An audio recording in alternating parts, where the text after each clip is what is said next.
Mr. Toastmaster, ladies and gentlemen, actions speak louder than words. Or do they? I am now going to present to you a cogent argument against that proposition, that actions speak louder than words, as we're on the topic of communication.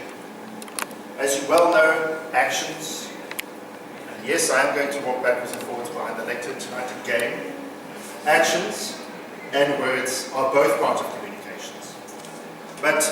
And while it's generally true that actions speak louder than words, there are three specific cases where I believe the opposite is true. Firstly is in law.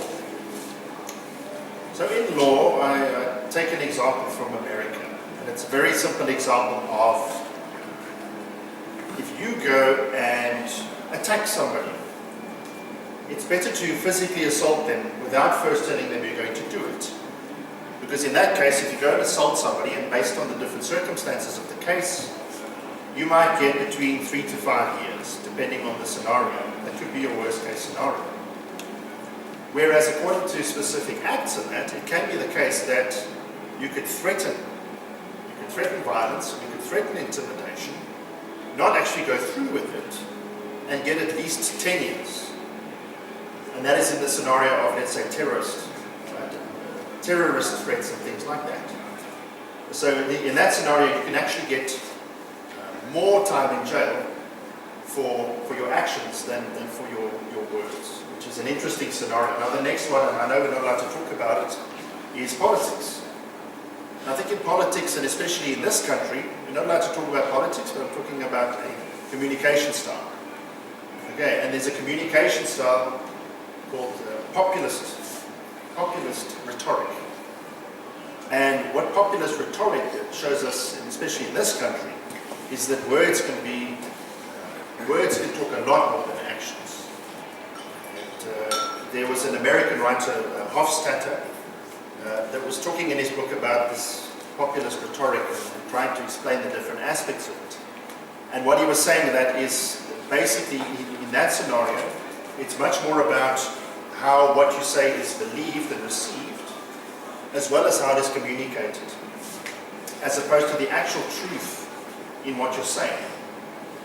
So, and again, I'm not allowed to talk about politics, otherwise I would tell you about the Max Dupree opinion piece today, where he talks about our specific populist political party, and how the fact that the press needs to stop promoting them. Needs to stop promoting them, because what they're doing is they're allowing these people to shape popular opinion.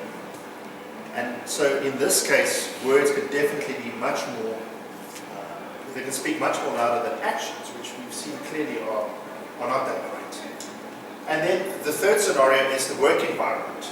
So in the work environment, I read a story of a gentleman. Basically this question came up, do actions speak louder than words or not?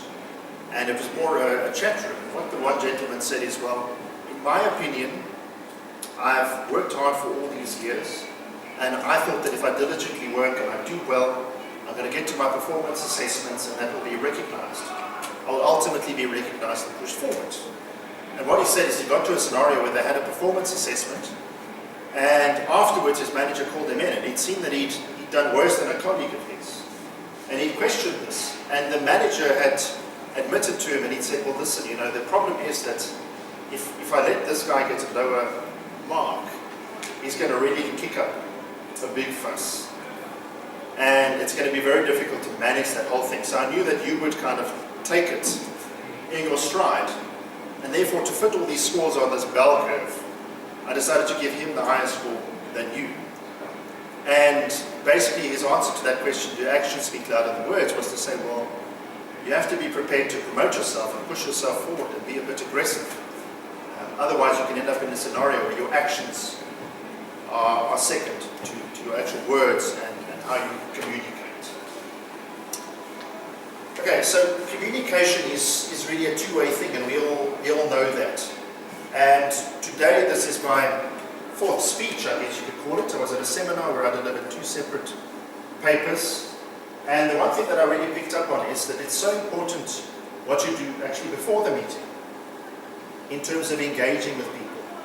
because there's a certain style, and especially people that have a communicative style, a fun-loving style, they really enjoy communication and making that connection. And then they will be receptive to your message. And I certainly found that today, as I was connecting beforehand, before the first presentation, the second one was after the tea break, and there was just a tremendous reception, and I noticed it was certainly from people that I'd connected with. And I think it's from the fact that they had that certain communication style of being fun-loving, expressive. And that communication style, it really requires you to take time to allow people to express themselves, but also, very importantly, what you do before the meeting as well, or before the interaction. But we typically talk about public speaking communication or meeting communication. It's not a one-way thing, it's a two-way thing. So certainly for people that have that kind of a communication style, it's very important to engage beforehand. Because as we know from, let's say, last year, for example, with certain members in our club, some people like to talk a lot. So you need to give them that space. We often don't have time during the meeting, give them that space before the meeting. Another style is analytical, and with analytical communication style, and I probably believe that's where my strength lies, really, from I enjoy learning and communicating information. So certainly with an analytic style, you need to give analytic people a chance to absorb information and ask questions in those kind of scenarios. That's how you communicate with somebody of that kind of a style to get the best out of them.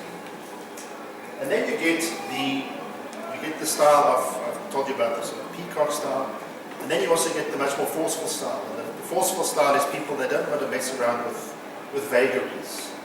So they want to get straight to the point. They're normally time-oriented, task-oriented people, and they want to get straight to the point. So with those people, you don't want to fluff around, you don't want to mess around, you want to cut straight to the chase, clear and concise, and off you go. So gentlemen, those are really the four styles. I think my style is certainly on the analytical side. But in conclusion, I think it's important to realize that communication is a two-way thing. And then secondly, that actions do not always speak louder than words. Mr. Toastmaster.